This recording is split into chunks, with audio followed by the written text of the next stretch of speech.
నెలల నుంచి ఎప్పుడు చెప్పే సుత్యావారంగా ఈ రోజు కూడా చెప్తున్నావు? ఇంకో 15-20 ఊర్లు తిరిగితే క్లూ దొరకచ్చు సార్. నువ్వు ఉత్త కోతలు చెప్పి ఊర్లు తిరుగుతున్నావు కానీ ఇంతవరకు నాకు మాలు గురించి మాత్రం ఒక్కటి కూడా చెప్పలా. నీ వల్ల కాకపోతే చెప్పు, మఫ్టీలో నేనే తిరుగుతా లీవ్ పెట్టి.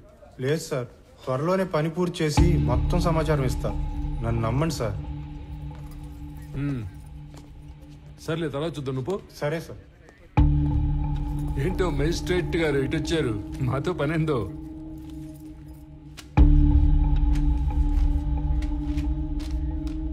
అరే, ఇది మిస్సింగ్ కేసు. మాయ్, నువ్వేనా మాలి అంటే? అదే టన్నులు ఉత్తరాలు రాస్తుంటావు. ఇంకా ఈ కేసులో ఆచూకీలు ఏం దొరకలేదు, దొరకగానే చెప్తాను. ఇక పోండి. కంప్లైంట్ ఇచ్చి దాదాపు సంవత్సరం అయింది. ఎఫ్ఐఆర్ కూడా ఫైల్ చేసినట్లేదు. ఆ మనిషి ఏడో మిస్ అయ్యాడో ఆడికి పోయి కంప్లైంట్ చేయండి, ఫైల్ చేస్తారు ఎఫ్ఐఆర్. జ్యూరిస్డిక్షన్ తో సంబంధం లేకుండా ఎఫ్ఐఆర్ ఫైల్ చేయటం మీ బాధ్యత.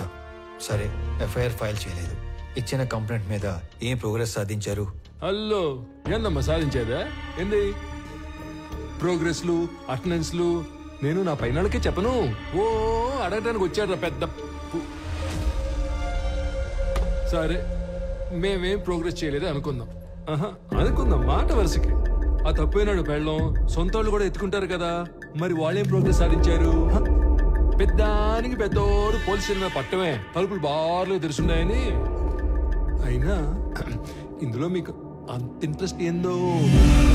మాయ్, నువ్వే తప్పుగా అనుకోగాక. అనుకోలే. ఆమెకి తోడుగా నేను ఇక్కడికి రిక్వెస్ట్ చేయడానికి రాలేదు. ఒక సబ్ డివిజన్ మ్యాజిస్ట్రేట్ గా నా పరిధిలో ఉన్న ఒక పౌరుడు మిస్ అయ్యాడు, దాని గురించి ఎంక్వైరీ చేయడానికి వచ్చాను.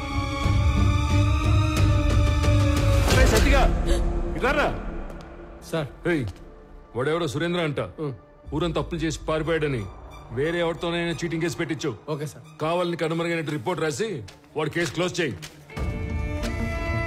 ప్రతి ఓడికి జవాబు చెప్పాలంటే దేవుడు రోజుకి 48 గంటలు ఇచ్చినా సరిపోవు. పండి పండి, మేము భోజనాలు పెట్టాం ఇక్కడ. దీని అన్న జీవితం ఎవడెవడో రావటం, అడ్డమైన అని అడగటం, ఏందో ఇది.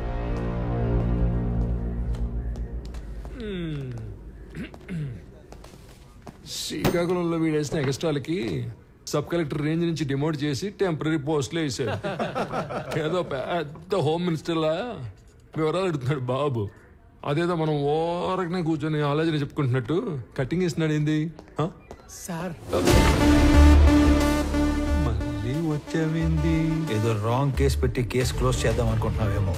చీటింగ్ కేసు కాదు ఇది, మిస్సింగ్ కేసు అని నేనే ట్రేస్ చేసి అఫీషియల్ గా నీ చేతే ఇన్వెస్టిగేట్ చేయిస్తా.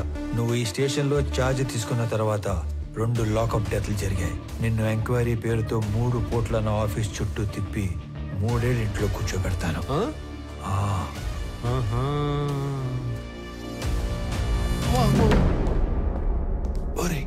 ఆ టక్కోడు వెళ్ళాడో లేదో చూడండి రా. అమ్మా, నా వల్ల కావట్లేదురా. వీడెవడరా సామె, కనపడిన ప్రతిసారి ఏదో కొత్త రూల్ చెప్పి వాయించి వదులుతున్నాడు.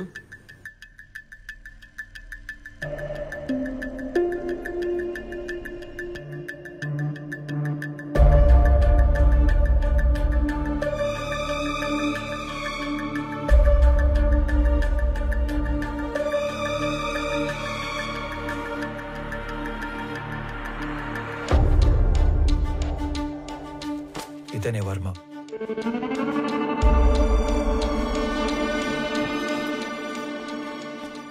అతను పట్టుకున్న గిఫ్ట్ బాక్స్ మీద వర్మ అని పేరు రాసింది చూడు. ఇప్పుడు అతను అడ్రస్ పట్టుకోవాలి. సురేంద్ర బిజినెస్ లో హెల్ప్ కోసం వెళ్ళాడంటే వర్మ కూడా బిజినెస్ మ్యాన్ అయి ఉండాలి. ఓకే, మీ ఇంట్లో పాత క్యాలెండర్లు, డైరీలు ఉంటే తీసుకుని రా.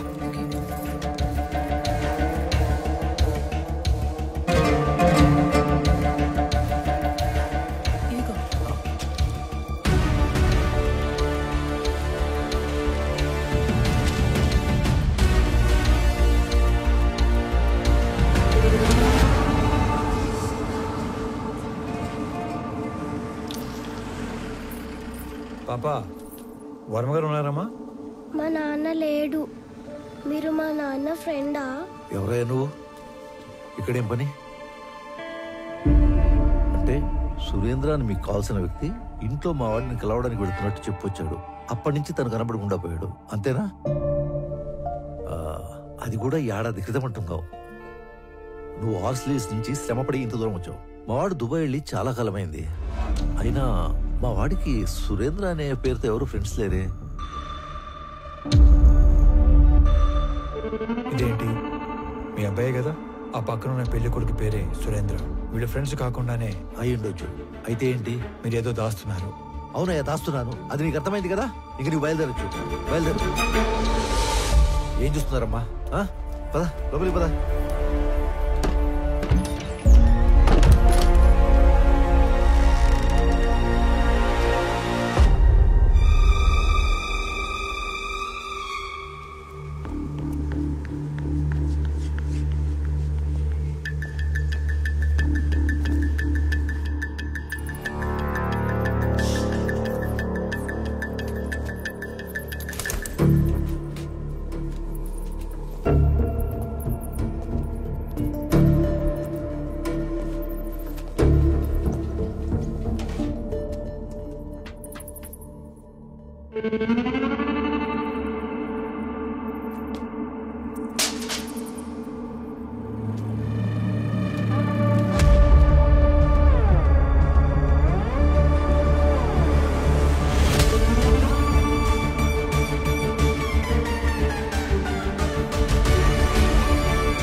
ఎంక్వైరీ చేసి చెప్తాను.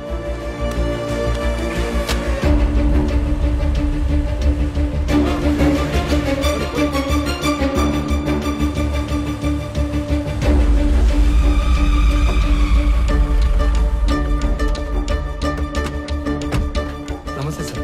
నమస్తే సార్. మీరు అడిగిన డీటెయిల్స్ ఇందులో ఉన్నాయి సార్. ఓకే, ఒక 2 minutes. ఇటు వచ్చేయండి.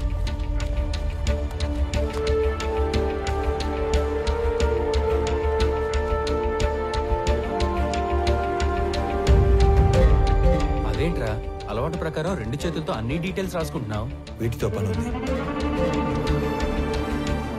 సరిగా రాఘవ, అక్కడ ఉన్న వాళ్ళలో నీకు ఎవరి మీద ఎక్కువ నమ్మకం ఉందో అతని పిలువు. శ్రీధర్ సార్, మీరు ఐడెంటిఫై చేసినట్లే పోయిన సంవత్సరం మేలో 10 నుంచి 11 కంటైనర్ల గ్రానైట్ ఈ రూట్లో వెళ్ళినట్టు మన చెక్ పోస్ట్ లో ఎంట్రీస్ ఉన్నాయి సార్.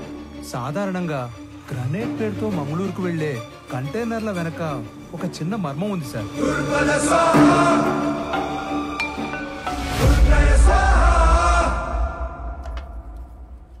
పెద్దమ్మా, చిన్నోడికి ఆవు పాలు అడిగినావుగా, ఇగో. అరే అనంతు, వేడివేడిగా ఉంది, తిందుగందా? లేదులే అన్నా, అర్జెంట్ గా పోవాలా. అయినా నీకేమి, కాస్త ఆస్తి చేతిలో ఉద్యోగం ఉండాది. నేను కూడా బాగా సెటిల్ అయినాక అప్పుడు తీరుబాటుగా కూర్చొని తింటా. వస్తా. ఒరే, టిఫిన్ కి సెటిల్ అవడానికి సంబంధం ఏందిరా? ఉంటదన్నా, ఉంటది. ఏందో ఇది. ఏంది నాయనా అదో మాదిరిగా ఉండవు? రే, నువ్వు చేసా ఉండేది మాకు నచ్చడం లేదు. నువ్వు ఇంటి ముఖం చూసి వారం రోజులు అవుతుండాలి. ఆఫీస్ కూడా మానుకుని ఆ సురేందర్ని వెతకాలా ఏమి? ఇది కూడా ఆఫీస్ పనే. ఎవరో కూడా పూనుకోపోతే కేసు అట్టా ముందుకు పోతాది. ముందుకెళ్ళకపోతే ఆడనే ఉంటాది. ఒక్కరికి సాయం చేయడం కోసం అన్ని వదులుకొని పరిగెత్తాల్సిన అవసరం ఏంది? మీరేమనుకోనంటే ఒక మాట చెప్తానే, మీరేం చేసినా 10 మందికి ఉపయోగపడే పనే చేస్తారు. కానీ ఈ విషయంలో మీరు ఒకరి పని కోసం ఎక్కడో తిరుగుతుంటే మిమ్మల్ని మెచ్చించనవే తప్పుగా మాట్లాడతారు. బావగారు 4 రోజులుగా నిద్రపోలేదు అల్లుడు గారు. అమ్మాయి కూడా మీ గురించి ఒకటే దిగులు. మహాలక్ష్మి, నువ్వు కూడా చెప్పేది ఏదైనా ఉందా? ఏం లేదు.